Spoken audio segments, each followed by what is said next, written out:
오늘의 말씀은 로마서 6장 4절에서 5절입니다.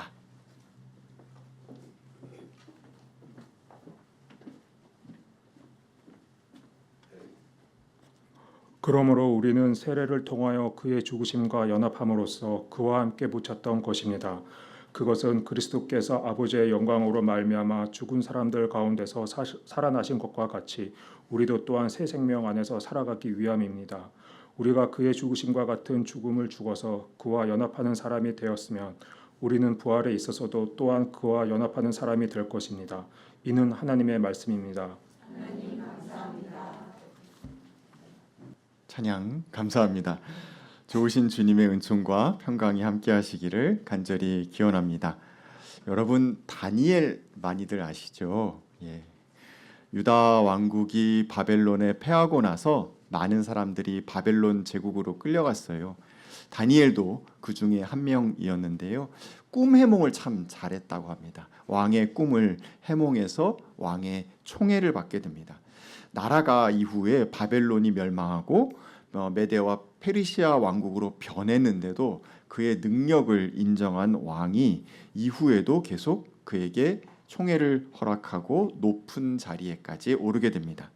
자, 이렇게 나라가 바뀌었는데도 높은 자리에 계속 있는 사람이니 주변 사람들이 그를 어떤 시선으로 보겠습니까? 질시의 시선으로 바라볼 수밖에 없었죠. 그래서 사람들이 꾀를 하나 내게 됩니다. 왕한테 법을 제안한 거예요. 한 달 동안 왕을 제외한 다른 신이나 사람들에게 무엇을 간구하는 사람은 누구든지 사자굴에 집어넣기로 한 법을 만듭니다. 뭐 그런 법이 있어라고 하지만 있었습니다. 다니엘은 그 법을 알면서도 자기 집 다락방에서 예루살렘 쪽으로 창문이 되어 있는 곳을 바라보면서 하루에 3번씩 하나님께 무릎을 꿇고 기도하며 감사 기도를 드렸습니다. 자, 드디어 걸려든 거죠. 그를 모함하던 사람들이 그의 집에 들이닥쳤고 다니엘이 기도하는 것을 보며 왕에게 고발했습니다. 어떻게 됐겠습니까? 다니엘은 사자굴에 던져지게 됩니다. 여러분, 다니엘이 이런 상황을 예측하지 못했을까요? 아니었을 겁니다. 당할 줄 알면서도 그는 하루 3번 드리는 기도를 쉬지 않았습니다. 이스라엘 신앙인들의 오래된 전통이요, 습관입니다. 결국 이 신앙의 습관 때문에 그는 정말 끔찍한 난관에 봉착하게 된 것입니다.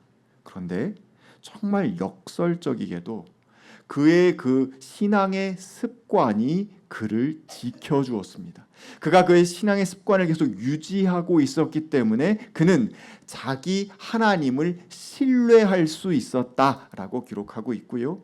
그가 하나님을 신뢰했기 때문에 그는 사자굴에 던져져서도 담대할 수 있었고 결국 살아나올 수 있었던 것입니다.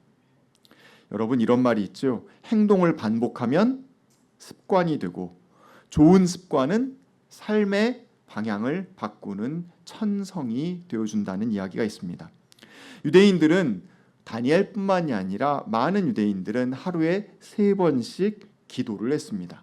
또 매주 안식일에는 일을 완전히 쉬고 안식일을 지켰습니다.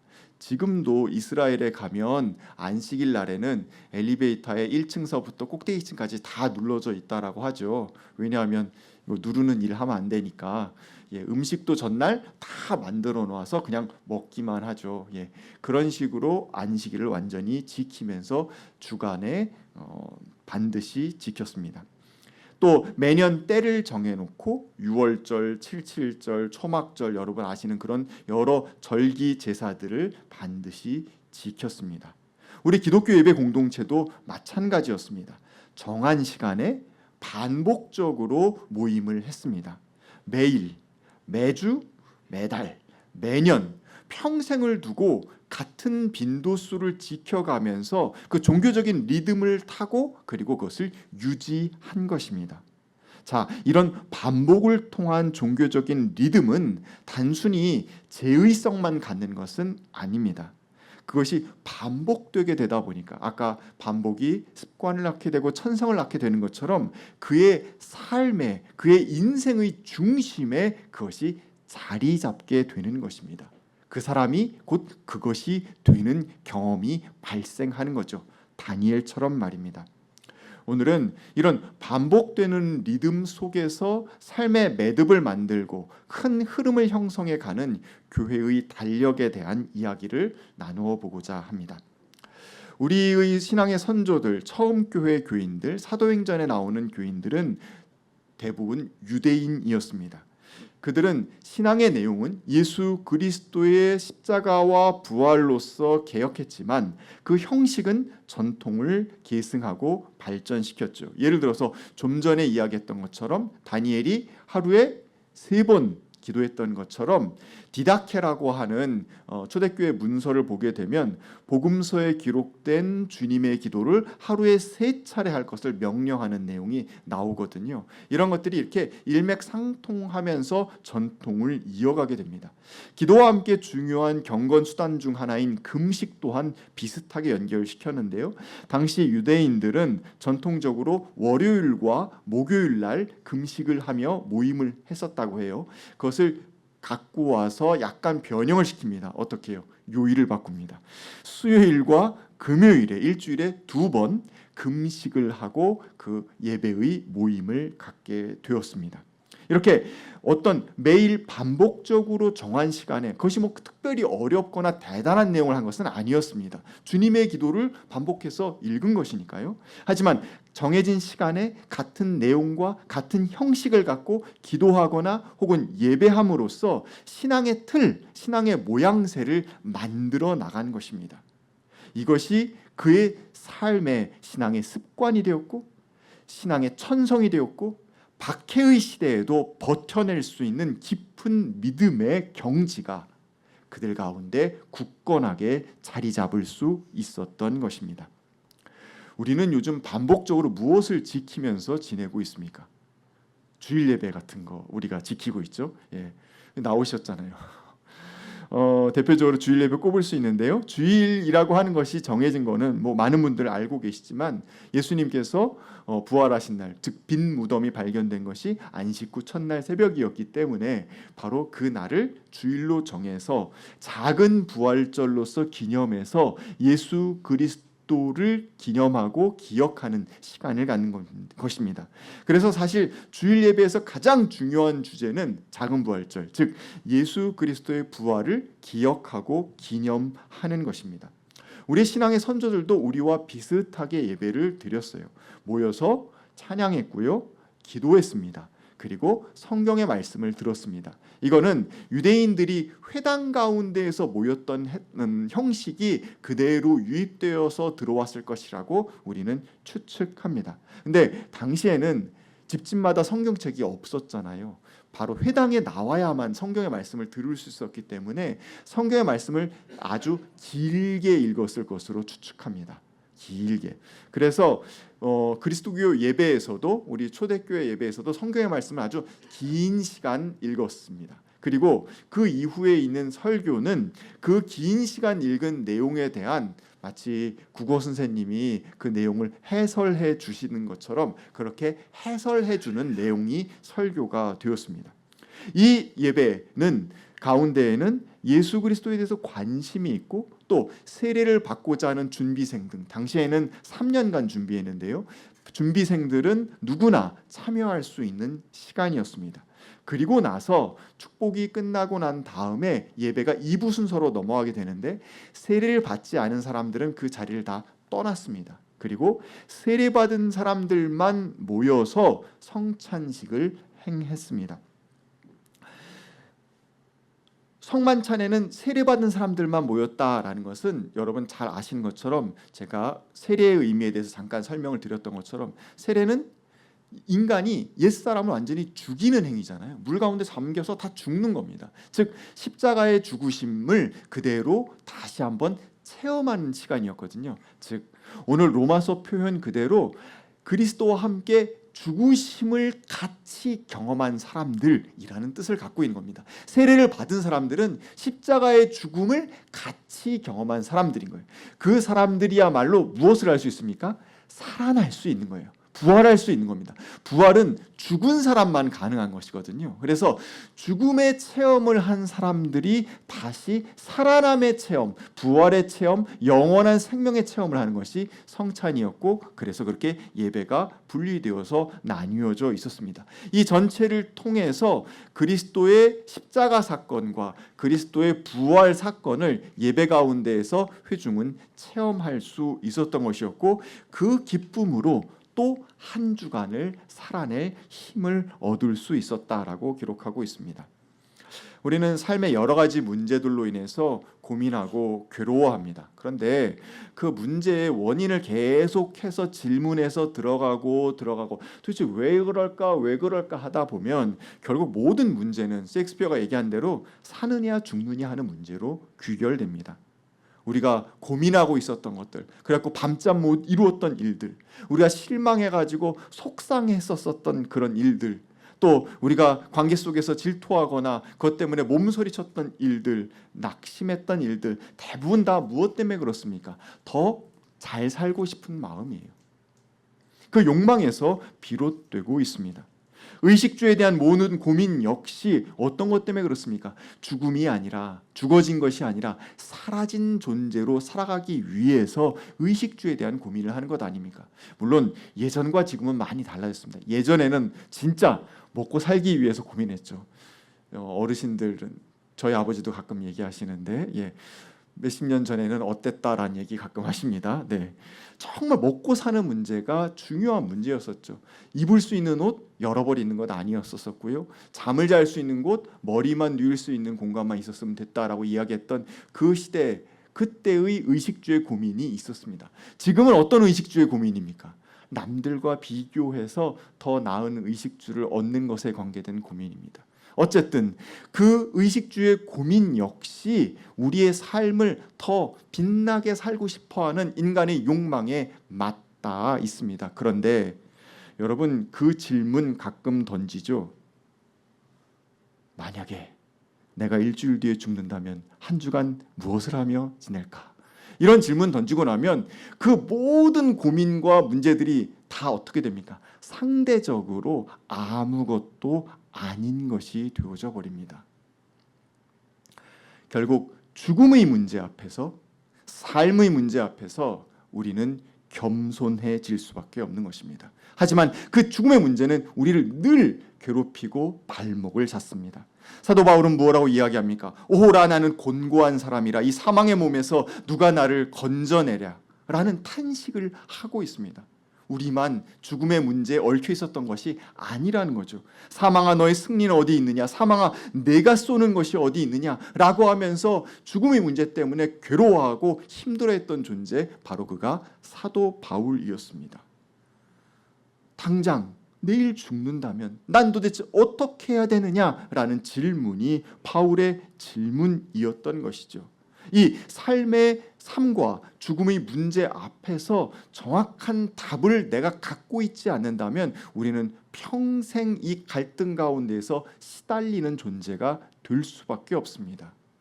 하지만 우리는 주 예수 그리스도를 믿는 신앙 가운데에서 이 문제를 뚫고 나갈 돌파구를 갖고 있지 않습니까? 죽음?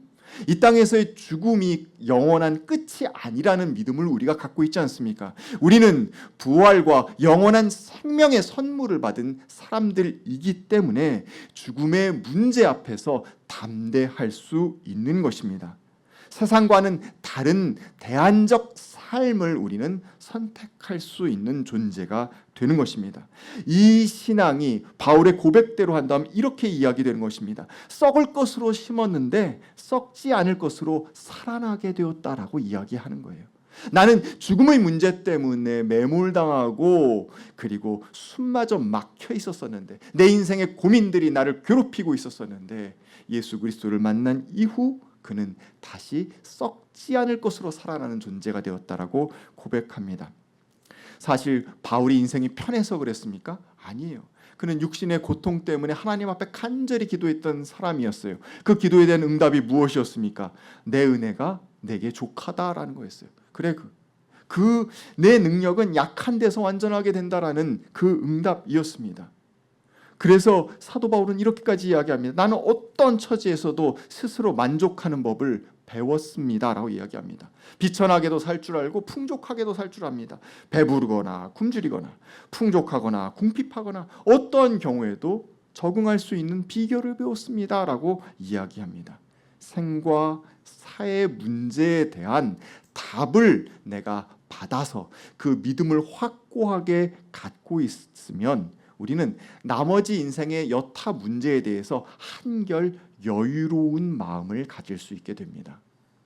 그리고 나를 피곤하게 하는 사람들에 대해서도 좀 더 관대해질 수 있어요. 사느냐 죽느냐 하는 문제인데, 사느냐 죽느냐 하는 문제가 분명하게 나에게 정해져 있는데, 인생이 갖고 있어야 할 가장 큰 문제에 대한 답을 갖고 있는데, 저 사람 저러는 것 좀 그냥 관대하게 대할 수 있다라는 거죠. 그런데 이런 마음은 언제만 생깁니까? 이렇게 설교 가운데, 혹은 내 가족이 죽거나, 혹은 아주 어떤 그런 내 인생의 큰 변곡점 가운데서 특별한 체험을 할 때는 이런 마음이 아주 굳건하게 생깁니다. 그리고 맞아, 나는 신앙으로 이렇게 이겨내 나갈 수 있어 라는 마음이 품습니다. 그런데 일상으로 다시 되돌아가게 되면 우리의 삶은 여전히 다시 흐지부지 되기 마련입니다. 우리만 그랬습니까? 사도 바울도 그랬던 것 같아요. 갈대처럼 이리저리 흔들리며 유혹받는 우리이기에 이 굳건한 믿음을, 죽음과 삶에 대한 분명한 신앙을 유지하는 것은 쉽지 않습니다. 그래서 우리는 7일에 한 번씩 우리 인생의 삶의 진행을 끊어내고 잠시 멈춰서서 주님 앞에 다시 나오는 리듬을 만드는 것입니다.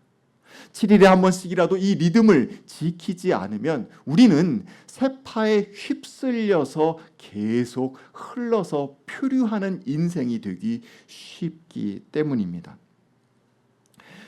우리의 삶을 끊어내고 시간을 비워서 함께 모여서 주 예수 그리스도의 부활을 기념하며 예배하는 시간은 그렇기 때문에 가장 중요한 신앙의 습관입니다. 그리고 그 신앙의 습관이 우리의 천성으로 자리 잡게 될 때 우리는 우리 신앙의 선조들처럼 어떠한 박해에서도, 어떠한 난관 속에서도 생명으로 이겨내 나아갈 수 있는 존재가 될 수 있는 것입니다. 주일의 예배가 우리 주간의 삶 가운데 리듬과 매듭을 만드는 것이라고 한다면, 연간의 삶 가운데도 리듬과 매듭을 만드는 전통이 교회 가운데 있습니다. 우리가 여기서 흔히 교회력이라고 표현을 합니다. 예수 그리스도의 삶과 죽음을 기념하면서 그것을 중심으로 해서 1년간의 리듬을 만들어내는 것이죠. 이 1년의 달력에는 중심 기둥이 두 가지가 있습니다. 이 두 가지를 정확하게 기억하고 계시면 이 리듬을 타기가 훨씬 더 쉬워집니다. 제가 말씀드렸던 것처럼 이 달력은 누구를 중심으로 되어 있습니까? 그리스도 예수를 중심으로 되어 있습니다. 그렇기 때문에 이 기둥의 첫 번째는 그리스도 예수께서 세상에 나타나신 것이 첫 번째 기둥입니다. 그리고 두 번째 기둥은 무엇이겠습니까? 바로 그리스도 예수께서 죽으셨다가 다시 부활하신 부활의 사건입니다. 이 두 기둥을 중심으로 1년은 진행되게끔 되어 있습니다. 자, 예수님께서 이 땅에 나타나신 것, 우리가 흔히 크리스마스, 성탄절이라는 표현으로 합니다. 사실 교회 전통 가운데에서 더 오래된 전통은 주현절입니다. 1월 6일을 고정해 놓고 지키고 있는 주현절인데 같은 의미를 가지고 있습니다. 성탄절이 예수님의 생일인 것을 기념하기 위한 잔치는 아닙니다. 우리 신앙인에게 있어서 사람 하나 태어난 거 물론 중요하죠. 하나님의 아들이 그런데 태어났다라는 말 자체가 무엇을 의미합니까? 그것이 응애 하고 태어나서 우리가 아유 예쁘다 귀엽다 하고 위해서 우리가 모이는 것입니까? 아니에요. 그것은 하나님께서 당신의 아들을 이 땅에 내려보내 주셨다는 것을 기념하고 있는 것입니다. 즉 하나님의 그 무한하신 사랑의 뜻을 이 땅에 펼쳐 보이신, 그것을 어떻게 우리 눈에 보이게, 우리 손에 만질 수 있게 펼쳐 보이신 사건이라는 데 의미가 있는 거예요. 그래서 주현절, 주님께서 나타날 현자 써서 주님께서 나타나신 절기다라는 것이 더 원래적인 뜻을 갖고 있다라고 말씀드린 이유예요. 즉 주님께서 자신을 이 땅 가운데서 드러나신 성육신의 사건, 이것이 교회력에 있어서 하나의 큰 기둥이 되고 있습니다. 이 주연절 혹은 성탄절, 이 연말과 연시로 이어지는 요 시간 동안에 우리는 여러 가지를 기억하고 기념하는데요. 예수님께서 태어나신 것, 동방박사들 가운데 나타나신 것, 동방박사 가운데 나타나신 것도 무슨 뜻입니까? 선물을 모은 거, 황금, 유향, 모략을 외우기 위해서 나타나신 건 아니잖아요. 이거는 세상 가운데 정말 유대가 아닌 곳에도 주님께서 나타나셨다는 것을 의미하고 있거든요. 이런 거, 가나의 혼인잔치, 예수님의 세례, 이런 모든 것들이 예수님께서 이 땅 가운데 나타나셨음을 보여주고 있는 절기입니다. 근데 이 절기가 워낙 중요하기 때문에 이 중요한 절기를 준비하는 시간이 있어요. 이 준비하는 시간이 바로 대림절입니다. 성탄절을 준비하는 12월 25일 이전에 4주간에 걸쳐서 준비합니다. 준비하는 시간 동안에는 주님이 오시기를 간절히 기다리면서 순종하며 자신의 삶을 희생하고 기다렸던 사람들을 머릿속으로 다시 떠올립니다. 누굽니까? 세례 요한, 그리고 예수의 어머니 마리아, 그리고 이사야. 이 세 사람을 요 기간 동안에 떠올리면서 우리는 어떻게 기다릴까? 우리는 어떻게 맞이할까? 어떻게 예비할까를 생각하는 시간을 갖습니다. 자, 또 하나의 기둥은 무엇이라고 말씀드렸죠? 부활절입니다. 부활절은 날짜가 정해져 있지 않아요. 춘분이 지나고 난 뒤 보름, 이게 그러니까 양력과 음력이 섞여져 있죠. 이렇게 되어 있으니까 보름 이후 첫 번째 주일이 부활절입니다. 이 부활절은 여러분 의미는 다 알고 계신 것처럼 사망이라고 하는 우리 인생을 가장 억누르고 있는 그 어둠의 세력을 이기고 생명을 다시 획득한 사건, 그것을 기념하고 있는 것입니다. 단지 살아난 거? 아니, 죽었다가 다시 살아난 거 나사로 있잖아요. 하지만 우리는 나사로를 기념하면서 기억하진 않아요. 왜? 나사로는 다시 죽을 테니까. 잠시 관에 묻혔다가 다시 일어난 존재, 그것 때문에 우리가 기념하는 것 아닙니다. 무엇입니까? 죽음이라는 세력 그 자체를 이겨냈기 때문에 우리가 기억하고 기념하는 거예요. 죽음이라는 세력이 우리를 짓누르고 있을 때 우리가 그것 가운데서 힘을 얻을 수 있기 때문에 부활절을 기념하는 것인데요. 그 영원한 생명을 우리에게 주신 그리스도의 승리의 사건을 부활절 가운데 기억하고 기념합니다. 이 부활절도 중요하기 때문에 또 뭐가 있겠습니까? 준비하는 시간이 있습니다. 이 준비하는 시간이 대림절, 성탄절을 준비하는 시간은 4주였는데 부활절은 40일간 준비합니다. 이 40일간 준비하는 절기를 사순절이라고 합니다. 열순자를 써서 40일이란 뜻이에요. 제수일로 시작해서 주일을 포함하지 않는 40일간인데요. 그 시간 동안에 금욕, 금식, 회개와 용서를 미리 맛보고 우리가 하나님의 약속 안에 있음을 깨달으면서 주님의 부활을 준비합니다. 이 시간 동안에 우리가 정말 중요한 것은 무엇이냐면 부활의 의미 있는 사람은, 부활이 정말 귀한 사람은, 영원한 생명이 정말 귀한 사람은 죽음을 체험한 사람이라는 것입니다. 내가 죽음 때문에 고민하지 않은 사람, 내가 죽음 때문에 시달리지 않은 사람에게 있어서는 부활이 별 의미가 없어요.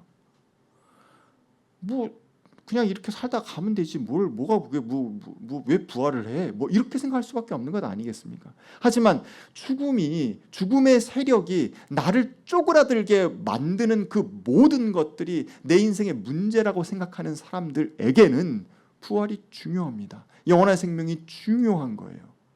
왜? 내가 다시 일어날 수 있기 때문입니다.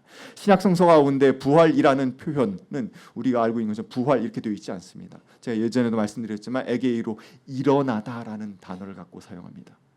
죽은 자 가운데서 다시 일어난 것, 그것을 생각하기 위해서는 죽음을 먼저 생각해야 되는 것이죠. 사순절은 바로 그러한 시간입니다.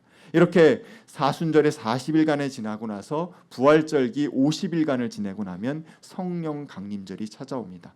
일전에 말씀드린 것처럼 성령 강림절은 예수님께서 약속해 주셨던 보혜사 성령님, 도움을 주시는 성령님께서 이 땅 가운데 진짜 내려오셨고 약속이 성취되었고, 그 다음에 그 약속의 성취로 인해서 교회 공동체가 시작되었다라는 의미를 갖고 있습니다. 즉 부활의 신비가 그냥 예수 그리스도 한 분에게서 끝난 것이 아니라 그를 믿는 공동체에게까지 연결되고 있다는 것을 드러내는 시간이 성령 강림절입니다.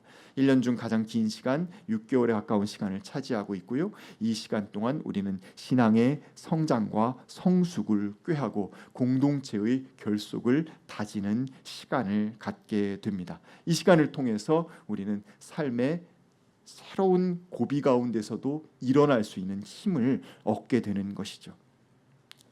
인생에는 다 리듬과 루틴이 있기 마련입니다. 학생들은 요즘 매우 신나 있습니다. 기말고사가 끝났거든요.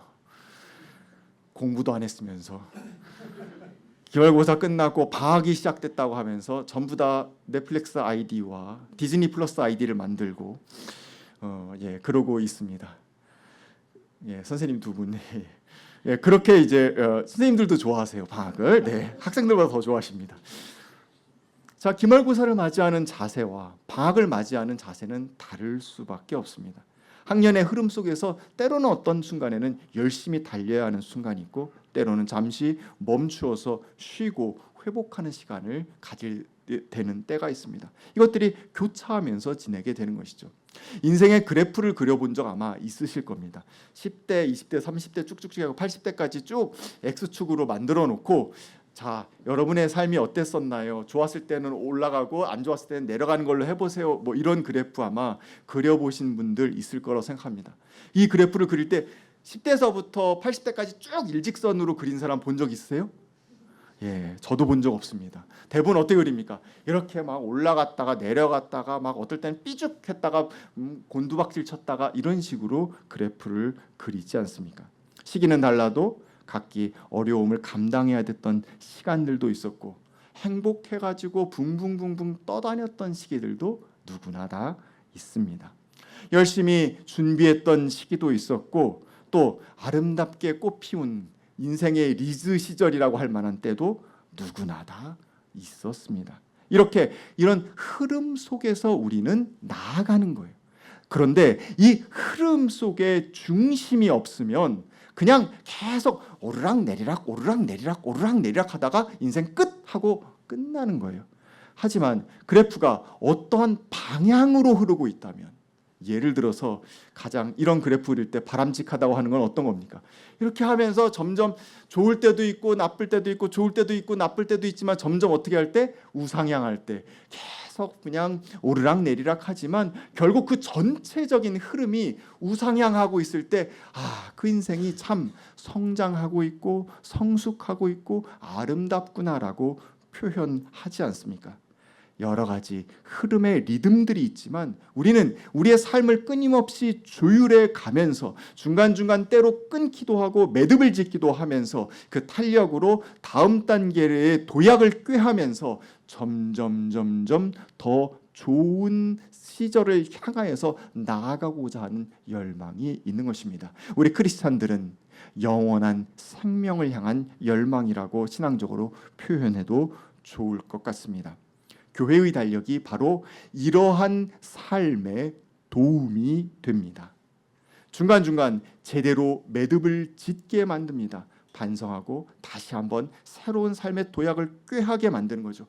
멈추고 나아가고 다시 또 멈추고 나아가고를 제대로 하게 될 때 우리는 다음 단계로의 도약이 가능합니다. 멈추지 않고 반성하지 않은 삶은 반복이에요. 그냥 무한 반복으로 오르락내리락하고 끝나요. 하지만 멈추고 반성하고 새롭게 조율하고 다음 단계로 나아가는 사람은 새로운 성장을 꾀할 수 있고 우상향의 리듬 곡선을 만들어낼 수 있습니다. 우리는 특별히 무엇을 하는 사람입니까? 우리의 인생 가운데 어려움이 없을 수 없습니다. 다 죽음과 같은 시절이 있죠. 하지만 죽음을 딛고 생명으로 나아가는 연습을 계속 하고 있는 것 아닙니까? 이 교회력의 흐름 속에서 우리는 그것을 탈 수 있어야 되는 겁니다. 죽음의 시간이 있고 다시 올라가는 부활의 시간이 있고 주님께서 자신을 드러낸 시간이 있고 감추인 시간이 있습니다. 그 모든 시간에 맞추어서 함께 나아가다 보면 우리의 삶이 늪과 같은 어둠에서 빠져나올 수 있게 되는 것이고 어떠한 순간에서도 담대할 수 있는 다니엘과 같은 신앙을 가질 수 있는 신앙의 튼튼한 기초 체력을 갖출 수 있다고 저는 생각합니다. 교회력의 시간, 일주일의 단위로 끊어지는 주일 예배의 시간도 그렇고 연간 단위로 끊어지는 교회력의 시간도 마찬가지입니다. 이 순환 가운데 우리의 몸을 한번 맡겨 보시기 바랍니다. 때로는 내려갈 수도 있고 때로는 올라갈 수도 있지만 예수 그리스도의 삶 속에 자신을 맡기면서 우리는 영원한 생명을 향하여 우상향할 수 있는 믿음의 자녀로 이 땅 가운데서 승리하며 살아갈 줄 믿습니다. 함께 주신 말씀 두고 거듭의 기도 드리겠습니다.